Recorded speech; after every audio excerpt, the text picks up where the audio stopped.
May drug test daw sa APEC, Asia Pacific Economic Cooperation, na gagawin sa Lima, Peru. Dahil may drug test, hindi dadalo ang presidente natin.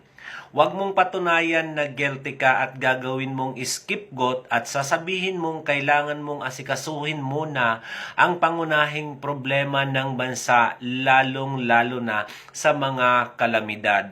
Sa totoo lang, BBM, hindi ka kailangan dito sa bansa pagdating sa mga ganyang sakuna.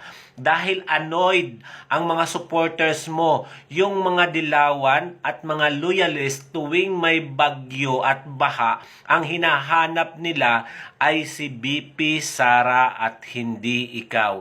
At hindi ka naman napipictured sa mga ganyang sitwasyon, 'di ba? Kasi hindi mo alam ang gagawin. Pero nalaman mo lang na may drug test sa IPIC na gaganapin ngayong November sa Lima, Peru, ay gumawa ka kaagad ng dahilan. Kung saan, kailangan ka naman talaga sa IPIC.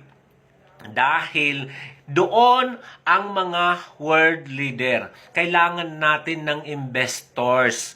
Kailangan natin na mukha ng presidente ang nandoon para mahikayat natin sila na mag-invest dito sa Pilipinas.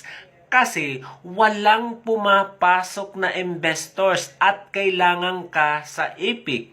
Nalaman mo lang na may drug test, hindi ka na pupunta. Which is, kailangan ka naman talaga sa IPIC. Importante ang delegasyon ng isang presidente. Ang mukha ng presidente sa IPIC, Asia Pacific Economic Cooperation.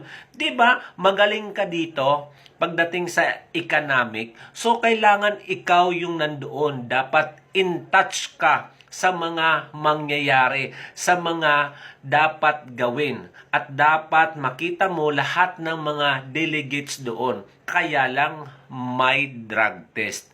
Kaya gumawa ka ng dahilan.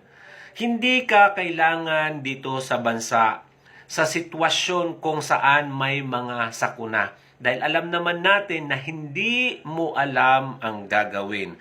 Hayaan na natin yung mga ahensya ang gumalaw. Ipaubaya na natin sila. Magpunta ka sa APIC kahit may drug test. Alam naman natin na hindi ka gumagamit at papasa ka naman doon. O baka natatakot ka. Ano yung kinatatakot mo sa drug test? Diba? Hindi ka naman po nagbibisyo, Mr. President. So, dapat dumalo ka. Yun po ang importante para makakuha tayo ng investors. Kaya, sa lahat ng mga loyalist at lahat ng mga dilawan, pinklawan, ipurso natin na dumalo sa IPIC si PBBM kahit may drug test. Di naman siya guilty dyan. Kaya, kailangan na pumunta siya sa Lima, Peru para sa